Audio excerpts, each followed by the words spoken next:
So I always told myself I had not a green thumb, but a black thumb, as evidenced by the number of houseplants I'd killed, most through benign neglect and that one time a can of Sprite. So when I bought my house in 2002, I saw this huge backyard, and you would be surprised that the first thing I thought was a vegetable garden. I could just imagine my future children running around the backyard, the neighborhood kids past the vegetables, the tomatoes and the lettuces, swinging from the branches of the willow tree. We'd picnic there with everyone. It would be great. I had bought this house on the busy street, Cesar Chavez. It was just a number then. Not nearly so sexy, and it was not really the ideal location for a house full of children, but it was okay. The house was in the front, the backyard was huge, and when I saw this mess of trucks and mud, I saw beauty. The former owners had decided they would build a house back there, so they had dug up the center of the yard and pushed all the dirt to the edge around the trees that I really couldn't identify. I didn't really know. I was pregnant with my first son. I didn't want an income stream in the backyard. I wanted to build a community. So I had a full-time job and no knowledge. I thought, hey, let's involve the universe in this. I thought maybe my sisters could help. I posted on Craigslist, I told everyone I knew, I put it out to the universe. This yard needed caring for, and I had enthusiasm at least. I would find someone to help me care for it.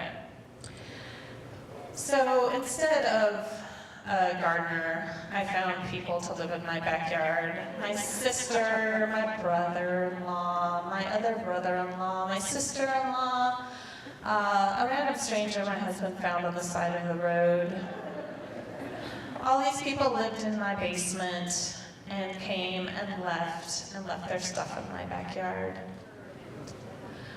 Soon it was kind of a mess back there. My husband had joined the Army Reserves when I was pregnant with my second son, and he went snow camping that first winter in basic training. I think this gave him a special feeling of tenderness for people left outside in the snow. So when one of our neighbors kicked out the homeless guy sleeping in his backyard, my husband invited him to spend the night in our yard.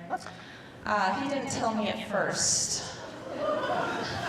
I found out when he set a mattress on fire. Actually, it was not him. My husband informed me it was his jealous lover.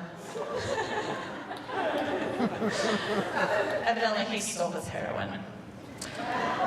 So my husband got a dumpster, and we cleared it out. He cleared out the mattress and my brother-in-law's molding magazines and the wood that one random guy thought he was going to build stuff with, and pretty much left a clean slate.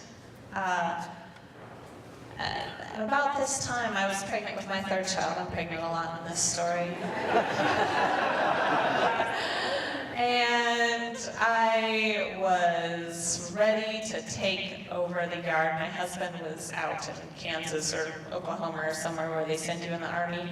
And I was in my second trimester, and I was going to take back. I started reading books, Medicinal Herbs of the Northwest, Square Foot Gardening, Gardening West of the Cascades. I had a stack, and I worked through those things like crazy.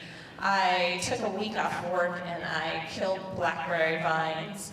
I discovered the lemon balm was a good thing because that means you have good soil. Awesome. So I started building my vegetable garden, and I just, thought that this was going to be awesome. I went back to work. I had my third kid, and I kind of got a little distracted. It was hard raising 3 children, especially when they all had their own emotional needs and challenges and diagnoses. So I, things kind of went. I was still, had all this knowledge. There were all these trees that I had identified in my backyard. There were plums. There was a cherry. I used to take pictures with my pregnant belly against its blossoms. I didn't know what it was. And I started looking around the neighborhood. Oh my God, you guys, there is so much fruit everywhere around here. You should just look in the trees now and again. And so one day I was riding my bike down Lafayette, and I saw a pear tree that had been felled, and there was a bunch of pears on the ground. And I'm like, pears, man, I can make jam out of those or something. I stopped and asked the man standing there if I could have pears. He stuttered to me, sure. I hadn't really looked at him up until now, but he was, a youngish man with wild hair, full beard, barefoot, kind of dirty. He said, "Do you want a fig tree?" I said, "Yes."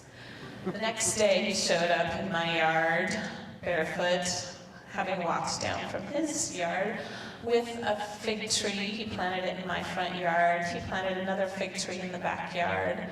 My husband offered him $50 a week to work on the garden, and since he didn't use power tools, he decided, he'd just be kind of loose with the whole money thing.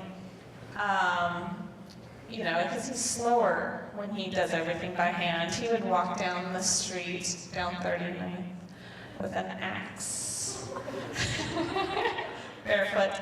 The cops came by once or twice.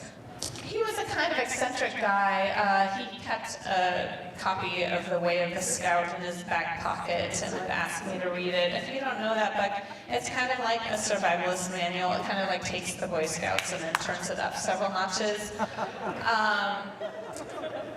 If you're preparing for a zombie apocalypse, this is the book to read.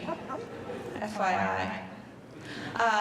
He decided he was going to build a mountain in my backyard out of wood chips and debris that he had taken from other jobs, and started going crazy on that. About this time, his brother got engaged and kicked him out, so he moved into my backyard. You asked me where did he sleep? Somewhere in the backyard. I don't know where, but not inside anything. And he started to take over. He dug out the front yard because there's toxins in there, and took out all the grass, planted more fig trees and burdock and Jerusalem artichoke and other things that I don't like to eat. He made a paradise back there, and he was ready to defend it. He brought in all his stuff. Matt didn't really like it when the boys played with his stuff. He didn't like it when they ran around the Jerusalem artichokes. He yelled a little bit. And eventually he started taking his angst out on my garden.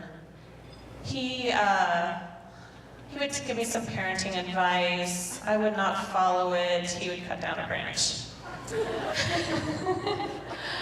I started realizing that he wasn't caring for me so much as he was taking control of me. He was trying to fix me. And I started to get in more and more conflicts with him, and eventually, realized that he realized that he was not going to fix me, and started moving his stuff out. Eventually, I had my yard back, and I discovered that I had to take back my space. And what I had learned was that you can put things out to the universe, and the universe will come and take care of you, but the universe will also take control. So you have to be really careful to pluck those weeds whenever you find them.